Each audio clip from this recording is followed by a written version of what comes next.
Ok, I'm back. Bon, on continue. C'est bientôt fini, les gars. Courage. Alors, bon, on va passer à la scène. Tout le monde connaît la scène. Voilà, vous voyez ce truc-là, hein, le fameux dîner avec les apôtres. Bah, c'est pas vraiment un dîner, hein, moi je vous le dis. Alors. Bon, je vais faire un petit peu d'humour, hein, parce que je sais que c'est assez hard à encaisser tout ça. Ça fait beaucoup d'informations. Alors, la peinture, la scène, le dernier repas avec les apôtres qui ne sont pas des apôtres, ben, en fait, c'est le concile de Nicée, à la demande de l'empereur de Constantin. C'est une condamnation à mort, en fait, et certainement pas un repas convivial. Et là encore, la numérologie, elle est importante. Je vous ai dit que Marie-Madeleine, elle est grecque à la base. Et en fait, le chiffre 11 en grec, c'est un groupe de magistrats. Et c'est les mêmes 11 petits magistrats qui ont condamné Socrate, donc le créateur de la philosophie, qui poussait les gens à la réflexion à mort. On parle de la prison des 11 qui sont le poison de l'État. Ouais, me dites pas que j'ai pas fait des belles petites ficelles, hein, les gars. Même moi, je mets pas toute seule. Punaise. Alors, je suis sérieuse quand je dis ça, j'en reviens pas d'avoir fait un truc pareil. Pouiou. Alors, l'hermétisme. Alors là, c'est le petit bonhomme là qui a fait ça. L'hermétisme, c'est le petit jeu d'Hermès. Je vais appeler ça Hunger Games parce que c'est réellement dans le sens propre qu'il a fait ça. Que seul un initié pourra décrypter les codes. Et justement, devinez quoi? Hermès, il a 11 frères et sœurs. Et Hermès, il faisait aussi partie de l'histoire avec Achille. Il était là. Vous voyez, ça peut pas être des coïncidences, c'est impossible. Et là, un petit clin d'œil pour les magasins 7-Eleven en Asie, parce que je vous dis, le nombre 7, c'est le diable, et voilà, cherchez pas d'où ça vient, hein. Vous aurez compris. Alors, Jesus, le pauvre. Alors, vous verrez qu'il y a 4 groupes de 3, d'accord? Je ne sais pas si on va bien voir. En fait, vous voyez ici, Marie-Madeleine, elle est en train de chuchoter que pour moi c'est Mahomet, mais pour moi c'est pas le vrai Mahomet. Écoutez, pour être sincère avec vous, je sais que ça va vous sembler super bizarre, mais je ne reconnais pas Kanye West. Je ne reconnais pas Céline Dion. Bidon, on dirait un robot. Et j'ai l'impression qu'ils font vraiment ce qu'ils veulent.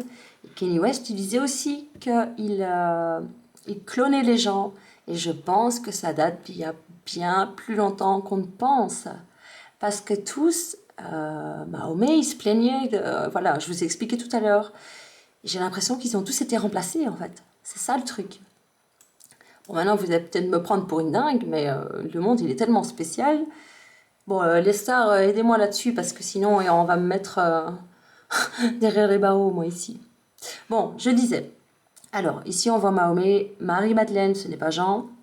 Et là, excusez-moi, mais si vous vénérez quelqu'un, je ne pense pas que vous allez lever le doigt vers la personne et lui parler de la sorte. D'accord? Alors, vous voyez, sa main gauche a l'air de se justifier. Et ici, là, il y a Judas qui met sa main et Jésus, il tend sa main, il a l'air de dire ne t'en mêle pas. D'accord? Et il entend ici Mahomet chuchoter avec Marie-Madeleine. Et en fait, il a un couteau ici, les gars. Vous voyez? Et en fait, ce concile de Nicée, eh bien, c'était une réunion pour l'Alliance. Et il devait y avoir Platon, il devait y avoir Constantin qui a prévu ce truc-là. Par contre, pour les autres, voilà, je pense qu'il y a... Je ne sais pas vous dire exactement parce que là, j'ai pas trop approfondi, j'ai pas le temps, il faut que je le fasse maintenant. Je pense qu'il doit y avoir la sœur de Marie-Madeleine ici. Il doit y avoir son frère parce qu'elle a un frère et une sœur. Et en fait, alors là, je vais vous balancer l'info de compétition. Jésus, c'est Lucifer, les gars. Voilà. Lucifer, il faisait partie du concile de Nicée. C'était un évêque de Sardaigne. Et en Sardaigne, il était vénéré. Et en fait, on peut l'appeler Belzébuth, hein, comme je vous ai dit, vous vénérez tous les mauvais et tous les bons, c'est le contraire. Et en fait, Lucifer, Jésus, il était contre leurs dogmes, donc les lois, toute leur doctrine là, qui nous ont imposées clairement. Et là, on va retourner dans mon petit bouquin, et vous allez voir que ça match. Page 207, attentat contre la vie de l'enfant de Jésus, quand il entra pour la première fois en contact avec la religion du monde, donc les serpents. Des mages, des astrologues viennent lui rendre hommage, des représentants de Babylone. Vous voyez, il s'est fait avoir, le pauvre. Enfin, ou moi, je sais pas, parce que ça me fait trop bizarre de dire ça. C'est un peu chelou. Alors, page 128, l'apôtre Jean, donc Marie-Madeleine, décide de sa mort. Et je me souviens, il représentait « Oh, Marie-Madeleine, elle était triste ». Ouais, c'est ça, tu parles qu'elle était triste, elle était bien contente, hein, la cocotte. Alors, page 238, Jésus-Christ. Alors, pour moi, c'est clair, c'est faux. Alors, après l'immolation, ou plutôt son exécution, et là, écoutez bien, après le départ de Judas, parce qu'on vous a toujours dit que c'était un traître, mais non, c'est pas un traître, Judas, justement, c'est le contraire. Donc, après le départ de Judas, Marie-Madeleine et les 11 apôtres dit « Buvez, ceci est mon sang ». Vous voyez le truc ? Et en page 199, on voit que le royaume de Juda, il est tombé par Babylone et que son évangile, il a été interdit par l'Église. Et vous allez voir, je vais vous confirmer ce que je dis, c'est que dans la peinture du concile de Nicée, ils regardent tous vers le ciel, sauf Judas. Et franchement, vu que tout ce petit monde a l'air de se réincarner, je pense, mais alors là c'est lui qui le confirmera, je pense qu'en fait, Monsieur Poutine est la réincarnation de Judas. Allez, Monsieur Poutine, dites-moi que je ne me trompe pas, sinon je vais me faire vraiment passer pour... Vous voyez ici, Judas, comme il regarde, il est vraiment intrigué, là. Il fait une drôle de tête, hein. Et les autres, tranquilles, voilà. Bon, voilà. Moi, c'est mon avis, c'est mon opinion. Je ne pense pas que je me trompe. Alors, Michelangelo et Léonard de Vinci, ils sont des traîtres, hein, forcément. Ils font partie de l'équipe Babylone. Ils ont modifié les peintures originales pour vous tromper. Donc, comme je vous ai dit, c'était une réunion pour une alliance. Donc vous voyez bien qu'en fait il y a réellement énormément d'incarnations. Je ne sais pas trop l'expliquer parce que voilà, je vous l'ai expliqué, on parle de Jésus, du Christ, de Lucifer, de la femme de Dieu, de Sarah. D'ailleurs, je vais repenser à Terminator parce qu'en fait, vous vous souvenez que c'est Sarah, la mère, qui elle se bat comme une folle au moment de l'Apocalypse. Et là encore, vous voyez encore des liens avec les films. Enfin, c'est très complexe. Je pense que tous les personnages, ça représente les 4 points cardinaux. Enfin, je suis perdue. Parce que moi aussi, j'ai certains chiffres qui me sont associés. Alors, page 227, donc l'apôtre Pierre, assassinat de Jésus en le pendant au bois et ressuscite 3 jours après. Alors, 229, Belzébuth. Donc Jésus, ennemi de l'Empire romain, j'y s'est cloué à un poteau pour motif qu'il est le roi des Juifs et il a été maudit.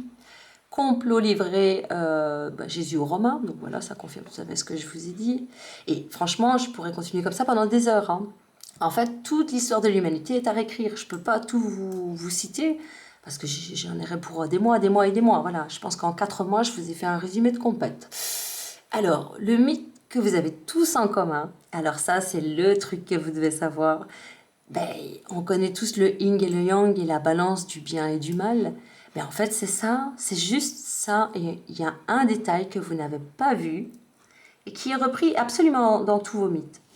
Peu importe lequel, vous verrez, franchement, checker.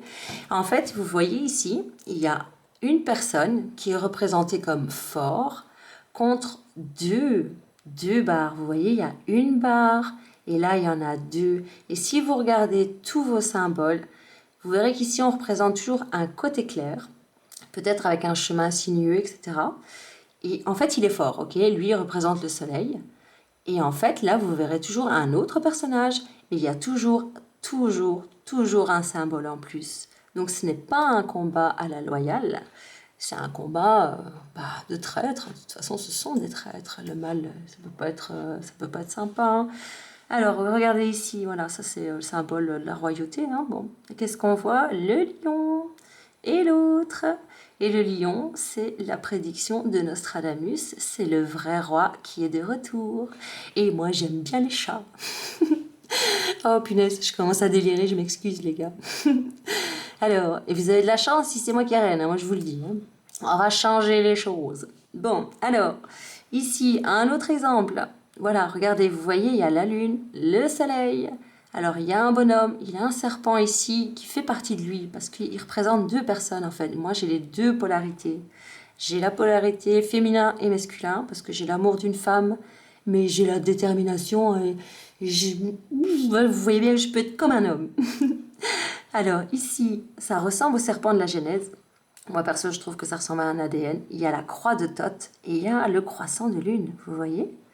Et ici, il y a un bonhomme et regardez, il y a un phénix. Il y a toujours un symbole en plus, vous voyez? Ok? Alors, hop là, là, là, là, là. Alors, je vais trop vite. Regardez bien tous vos mythes. Hein.